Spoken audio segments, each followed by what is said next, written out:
बिस्मिल्लाहिर्रहमानिर्रहीम। अस्सलाम वालेकुम रहमतुल्लाहि व बरकातुहू। उम्मीद करती हूँ कि तमाम देखने वाले खैर वाफियत से होंगे, अल्लाह ताला की रहमतों के साए में होंगे। मेरा उन्वान अहादीस नबी सल्लल्लाहु अलैहि व आलिहि वसल्लम मौजू चल रहा था ईदैन का बयान, जिसका हवाला बुखारी शरीफ की किताब। आज की हदीस है ईद के बारे में।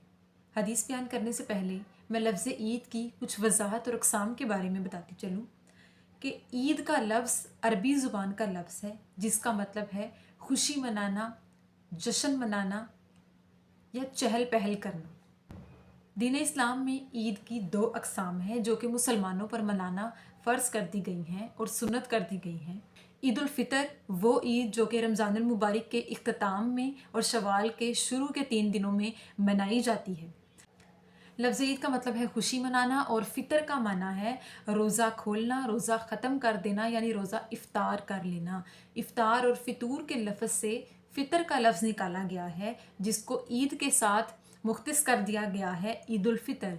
तो ये वो ईद है जो रोज़ों के इख्तिताम पर मुसलमान मनाते हैं, इसलिए इसको ईद उल फ़ितर कहा जाता है। ईद उल फ़ितर मुसलमानों को रमज़ानुल मुबारक के इख्तिताम और अजर सवाब के तौर पर अल्लाह ताला की तरफ से इनाम कर दी गई है।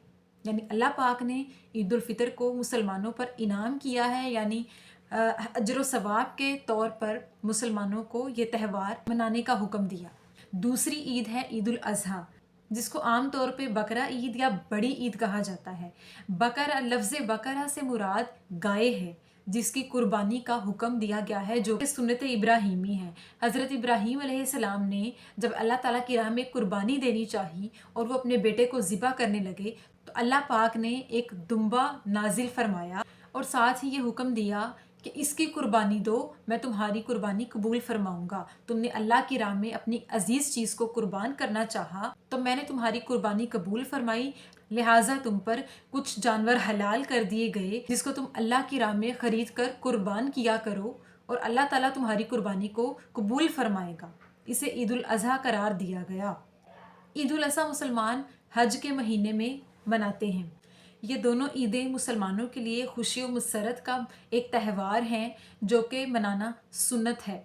ईद उल फ़ितर की सुन्नतें कुछ इस तरह से हैं कि ईद उल फ़ितर के दिन गुस्ल करके, नए कपड़े ज़ेब तन करके, खुशबू लगा के ईदगाह की तरफ जाना, अपने रिश्तेदारों के साथ, अकारिब और दोस्तों के साथ ईद की नमाज की तरफ जाना, एक रास्ते से जाना और दूसरे रास्ते से आना, और जाने से पहले कुछ मीठा खा कर जाना, यानी खजूरें खा लेना या कुछ मीठा खा लेना सुन्नत करार दिया गया है।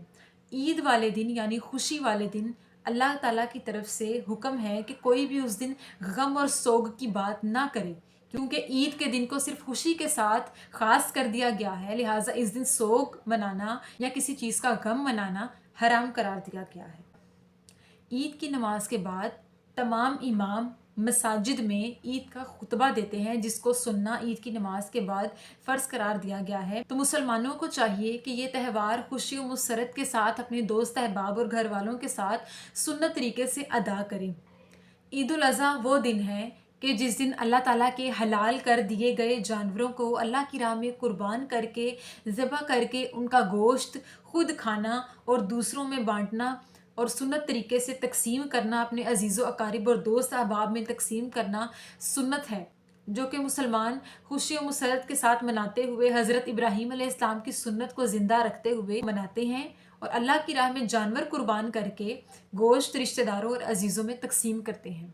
ईद के मुतालिक आज की हदीस मुबारका है कि हज़रत आयशा सिद्दीक़ा बयान करती हैं कि एक मरतबा रसूलुल्लाह सल्लल्लाहु अलैहि वसल्लम मेरे पास तशरीफ़ लाए कि मेरे पास बनु अंसार के कबीले की 2 लड़कियां मौजूद थीं, जो कि जंगे बास के मुतालिक नज़में गा रही थीं और अशआर को गाने की सूरत में गा रही थीं।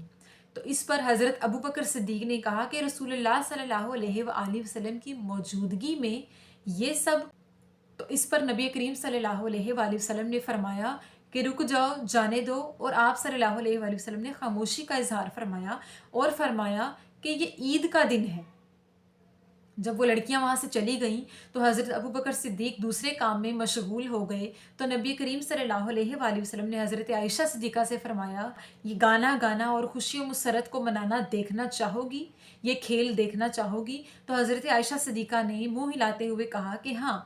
तो जब तक نبی کریم صلی اللہ علیہ وآلہ وسلم کے ساتھ کافی دیر تک ان کا کھیل دیکھا۔ اس حدیث مبارکہ کی وضاحت یہ کہ نبی کریم صلی اللہ علیہ وآلہ وسلم کے سامنے حبش کے کچھ لوگ خوشی سے گانا بجا رہے تھے اور شعر و شاعری کر رہے تھے، نظمیں پڑھ رہے تھے، جس کو آپ صلی اللہ علیہ وآلہ وسلم نے منع نہ فرمایا اور اس پر خاموش رہے، اور حضرت ابوبکر صدیق سے فرمایا کہ جانے دو، یہ عید کا دن ہے، یعنی عید کا دن تو خوشی و مسرت کا دن ہے۔ کچھ لوگ عید کے دن اگر خوشی کے اظہار سے نظمیں گائیں یا ایسے گانے یا ایسے بول گائیں جس میں قباحت نہ ہو، جس میں بےہودگی موجود نہ ہو، تو ایسا کرنا جائز ہے۔ پہلے زمانے کے لوگ جو کہ کسی بھی چیز کی خوشی مناتے تھے، عید کی یا کسی کی شادی کی، تو ان کے ہاتھ میں ایک قسم کی برچیاں موجود ہوتی تھی جس سے وہ بجاتے تھے۔ جیسے آج کل کے زمانے میں لوگ دف یا ڈھولکی بجا کر خوشی مناتے ہیں، اسی طرح پہلے زمانے کے لوگوں کے ہاتھ میں برچیاں موجود ہوتی تھی جو کہ وہ خوشی اور مسرت کے موقع پر بجا کر اور گانا اور نظمیں اور اشعار کہہ کر خوشی منایا کرتے تھے۔ عید کے دن کو مسلمانوں کے لیے خوشی کا ایک اسلامی تہوار قرار دیا گیا ہے۔ اللہ تعالیٰ کی طرف سے تمام مسلمانوں پر یہ فرض اور سنت ہے، لہٰذا اللہ تعالیٰ سے دعا ہے کہ اللہ پاک ہمیں عیدین کی خوشیوں کو سنت طریقے سے ادا کرنے کی توفیق عطا فرمائے۔ لفظ عید ایک عید اور عیدین یعنی عید کی جمع، یعنی 2 عیدیں یا 3 عیدیں۔ اللہ پاک سے دعا ہے کہ اللہ پاک تمام مسلمانوں کو خالص ایمان کی نیت کے ساتھ تمام اسلامی تہواروں کو خوشی سے منانے کی توفیق عطا فرمائے۔ آمین ثم آمین۔ شکریہ۔